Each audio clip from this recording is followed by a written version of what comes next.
출애굽기 34장 29절부터입니다. 모세가 그 증거의 두 판을 모세의 손에 들고 시내산에서 내려오니 그 산에서 내려올 때에 모세는 자기가 여호와와 말하였으므로 말미암아 얼굴 피부에 광채가 나나 깨닫지 못하였더라. 자, 어제 우리 21절부터 쭉 봤는데요. 40일 40야를 산에 있었는데, 그죠? 그 28절에 보시면 떡도 먹지 않고 물도 마시지 아니했다. 근데 모세가 하나님과 상당히 오랜 시간 동안 대면했다는 것을 알 수가 있죠. 그때 모세도 자기도 모르게 자기 얼굴에 광채가 나기 시작한 거예요. 왜 그러냐? 빛 그 자체이신 하나님을 계속 만나니까. 그리고 세상적인 어떤 활동도 하지 않았어요. 심지어는 먹는 거 마시는 것까지도 안 했어요. 그러니까 자기가 이렇게 변화되었다는 것 자체를 모르고 있었던 거죠. 그래서 여기 보니까 얼굴 피부에 광채가 나나 깨닫지 못하였다. 그 뭐 거울을 볼 수 있는 것도 아니고 자기가 얼굴에 광채가 나고 있는지를 몰랐던 거죠. 여러분들, 저와 여러분들도 마찬가지예요. 하나님 거룩하신 하나님을 집중해서 오랜 시간 동안 만나게 되어지면 이게 이제 모세와 같은 것을 경험할 수도 있어요. 제가 저도 그걸 경험을 해본 적이 있었거든요.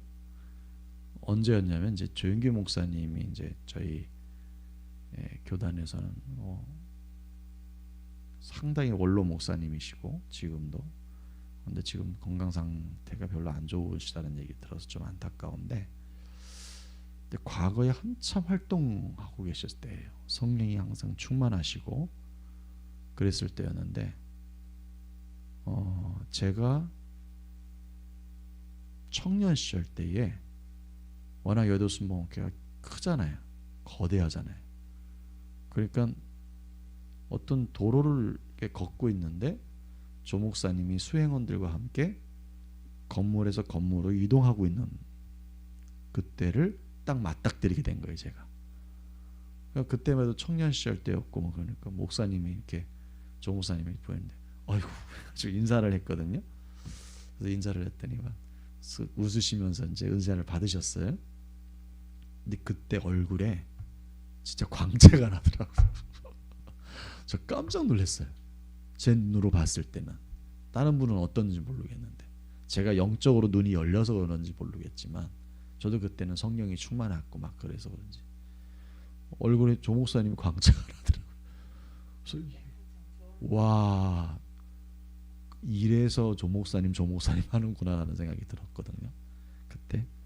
그러니까 똑같아요. 모세만의 문제가 아니고 저와 여러분들이 성령이 충만하고 주님을 계속적으로 만나고 있는 상태가 되어질 때, 내가 훌륭해져서가 아니라 거룩하신 하나님과 계속 교제를 하면 빛 그 자체이신 하나님께서 우리 가운데 임하시다 보니까 이렇게 될 수도 있다. 오늘날에도 마찬가지다. 모세만의 문제가 아니다. 얼마든지 광채가 나타날 수가 있다. 이거는 뭐 흔히 얘기하는 후광, 그 연예인들을 봤을 때 뭐 그런 정도의 그런 후광적인 그런 게 아니에요. 많은 분들이 그 연예인 보니까 후광이 있더라, 뭐 이런 직접 보니까 그런 게 있다 그러는데, 그거는 이제 연예인으로서 얼굴이 잘생기고 이쁘게 생기고 화장도 하고 뭐 그런 거니까 그런 거지, 이 빛이 나타난다, 얼굴에 빛이 나타난다는 것은 후광적인 차원이 아닙니다. 그건 조금 여러분들이 아셔야 될 것 같고요. 근데 이 빛이라고 하는 부분이 참 재밌는 게,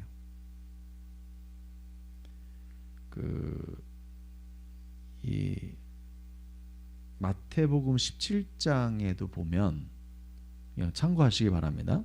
마태복음 17장에 보면 예수님의 변화상상에서의 이야기가 나와요. 그때 모세와 엘리야가 예수님과 함께 있더라라는 말이 나오거든요. 그때 이제 베드로와 야고보와 요한 제자 이 세 사람을 예수님이 데려갔어요. 산에 데려갔어요. 무슨 산인지는 거기 나와 있지 않기 때문에 보통 거기에서 예수님이 변형이 되었다라는 말씀하셨기 때문에 그래서 변화산이다 뭐 이렇게 얘기를 해요. 통상적으로. 그래서 뭐 예를 들어서 변화산이라고 했다고 치면 뭐 변화산이에요. 근데 거기에 베드로와 야고보와 요한을 데리고 갔습니다. 그런데 예수님의 얼굴이 변형이 됐어요. 어떻게 변했냐면 빛이 나기 시작한 거예요. 거기에 빛이 나면서 동시에 모세가, 그들이 보기에 모세가 그대로 모세와 엘리야라는 것을 단번에 알아봤어요. 모세와 엘리야가 예수님과 함께 대화하는 장면이 나옵니다. 그거를 목도한 거예요. 그래서 베드로가 말하기를 여기가 좋사오니 천막셋을 짓되, 이야기가 거기서 나오는 거예요. 마태복음 17장에 보면. 근데 그때 예수님의 얼굴이 광채가 났다. 옷이 희어졌다. 세상에 옷을 빠는 자가 그렇게 희게 빨 수 없더라. 이야기가 거기 이제 등장하거든요. 근데 예수님은 하나님 그 자체로서의 광채. 모세는 뭐죠?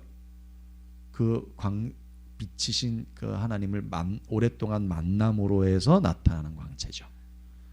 그러니까 반사체가 된 겁니다.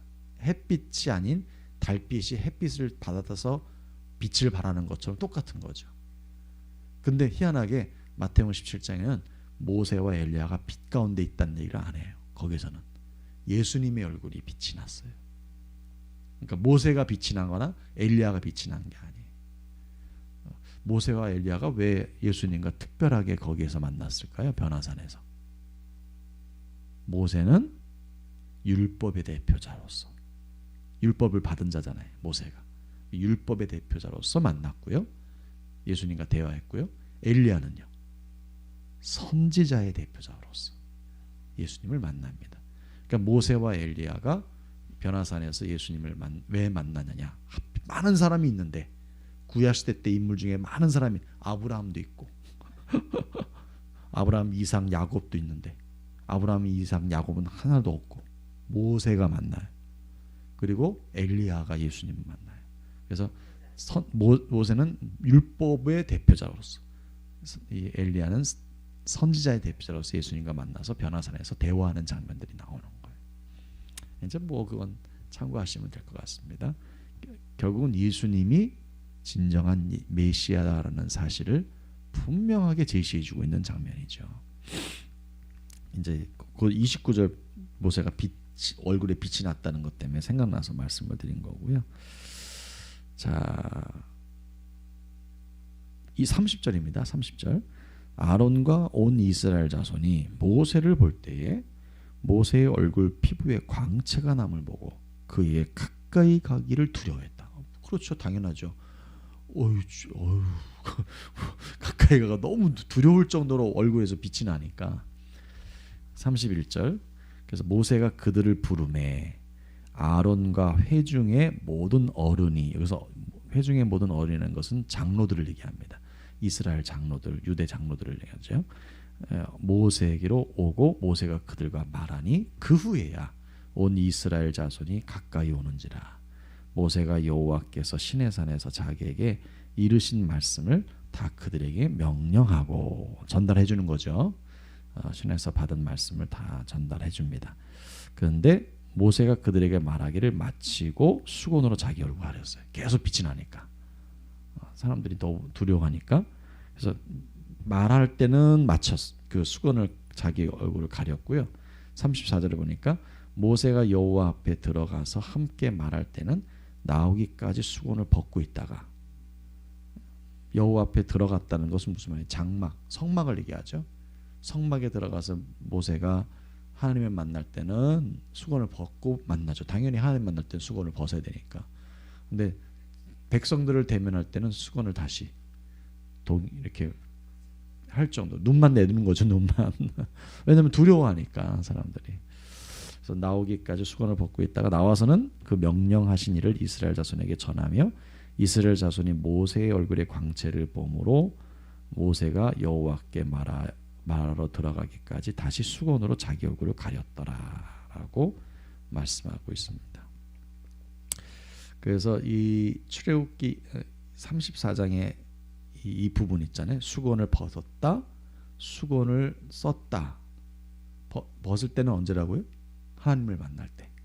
쓸 때는 언제라고요? 백성들을 만날 때.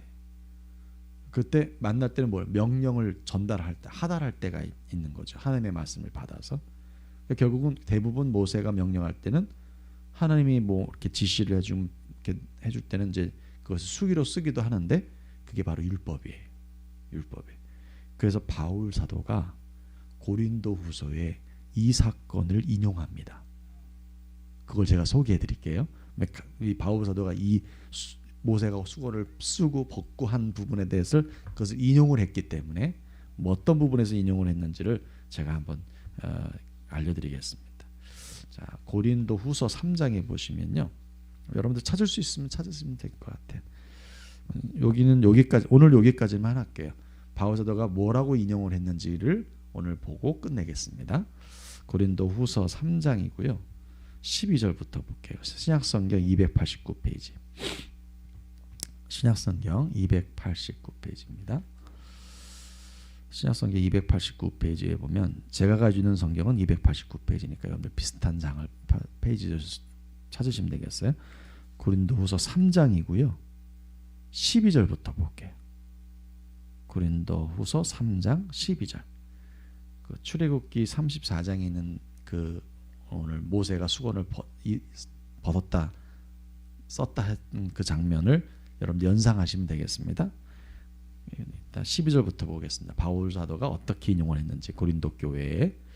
자, 우리가 이같이 소망이 있으므로 담대히 말하노니. 여러분 보고 계시죠? 우리는 모세가 이스라엘 자손들에게 장차 없어질 것에 결국을 주목하지 못하게 하려고 수건을 그 얼굴에 쓴 것 같이 아니하노라. 그죠? 장차 좀 이게 무슨 말인지 여러분들 좀 대세기인지 좀 하셔야 돼요. 장차 없어질 것에 결국을 주목하지 못하게 하려고 수건을 그 얼굴에 쓴 것 같이 아니하노라. 14절에 이렇게 말합니다. 그러나 그들의 마음이 완고하여 오늘까지도 구약을 읽을 때에 그 수건이 벗겨지지 아니하고 있으니 그 수건은 그리스도 안에서 없어질 것이라. 이렇게 말해요. 자, 주목하지 못하게 하려고 장차 없어질 것에 결국을 주목하지 못하기로 수건을 그 얼굴에 쓴 것 같이 아니한다. 모세는 수건을 썼지만 그 수건을 쓰면 안 된다는 얘기예요. 결국은. 근데 그리스도 안에서 이 수건은 없어질 것이다. 이게 무슨 말인지 계속 이제 읽어볼게요. 15절. 오늘까지 모세의 글을 읽을 때에 수건이 그 마음에 덮었도다. 그러면서 뭐라고 말하냐? 그러나 언제든지 주께로 돌아가면 그 수건이 벗겨지리라. 주는 영이시니 주의 영이 계신 곳에는 자유가 있느니라. 이렇게 말했어요.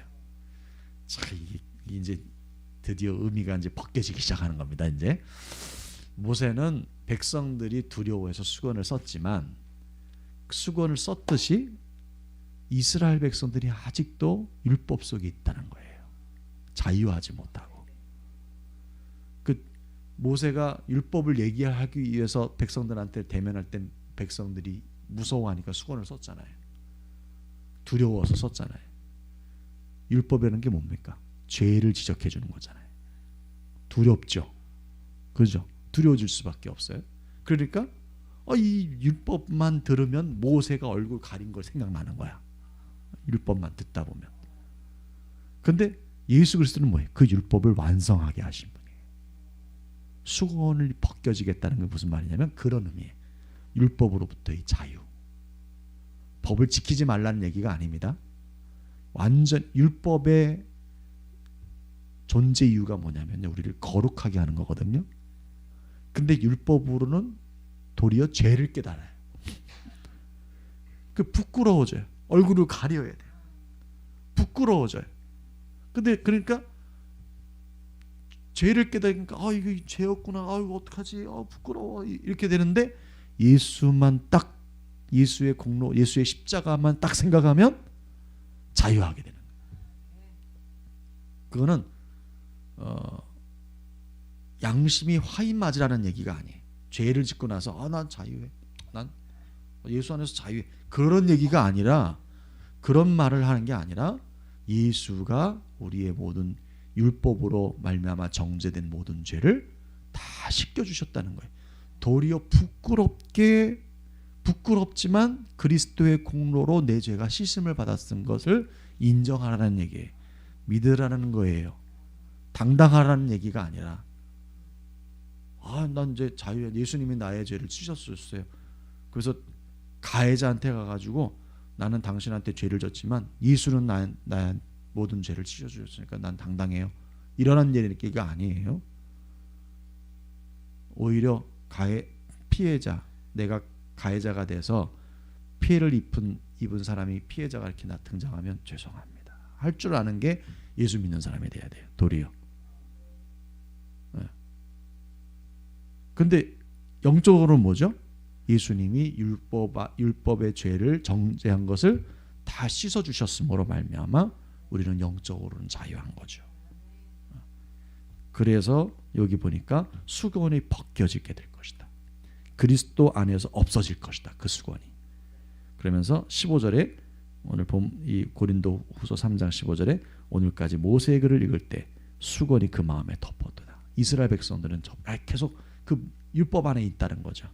그러나 언제든지 주께로 돌아가면 16절에 그 수건이 벗겨지리라.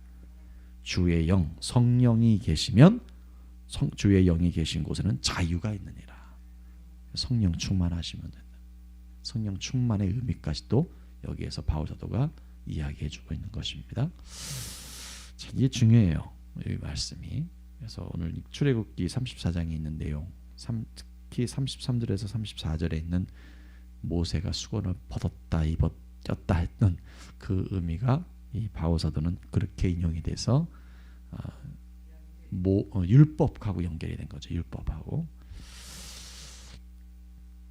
그러나 항상 율법을 어기라는 얘기가 아니라 자유롭게 어기라는 얘기가 아니라 율법이 정죄하고 있는 그 죄를 주님 예수 그리스도 안에서 우리가 다 씻음을 받았음을 말씀해주고 있고 그것을 통해서 우리는 감사해야 되고 오히려 더 부끄러워야 되고 그죠? 겸손하게 세상 삶을 살아야 될 줄로 믿습니다. 기도하십시다. 사랑과 은혜가 충만하시고 자비가 풍성하신 주님, 오늘 말씀을 통해서 다시 한번 그리스도의 십자가의 복음을 기억하게 합니다. 예수 그리스도로 말미암아 우리는 죄사함을 받았습니다. 이 죄라고 하는 것은 원죄로부터 시작을 해서 자범죄, 살면서 짓는 죄까지도 우리는 얼마든지 씻음을 받을 수가 있습니다. 예수의 십자가의 피는 어떤 죄든지 씻을 수 있는 힘이 있습니다. 능력이 있습니다. 그러나 우리가 그것으로 인하여서 혹시 우리가 피해를 입힌 사람한테 당당하라는 얘기가 아니라 하나님 오히려 부끄러운 마음을 가지고 겸손함으로 자유해진 이 사건을 우리 모두가 인정하고 오히려 하나님께 감사하며 정말 많은 사람들한테 미안해하고 그래서 바울 사도가 나는 복음의 빚진 자다라고 했던 것을 기억하게 하여 주시옵시고 우리도 빚진 자답게 복음으로 빚진 자답게 삶을 겸손하게 살아갈 줄 아는 우리 모두가 되어지게 도와 주옵소서. 우리 주 예수님의 이름으로 기도하옵나이다. 아멘.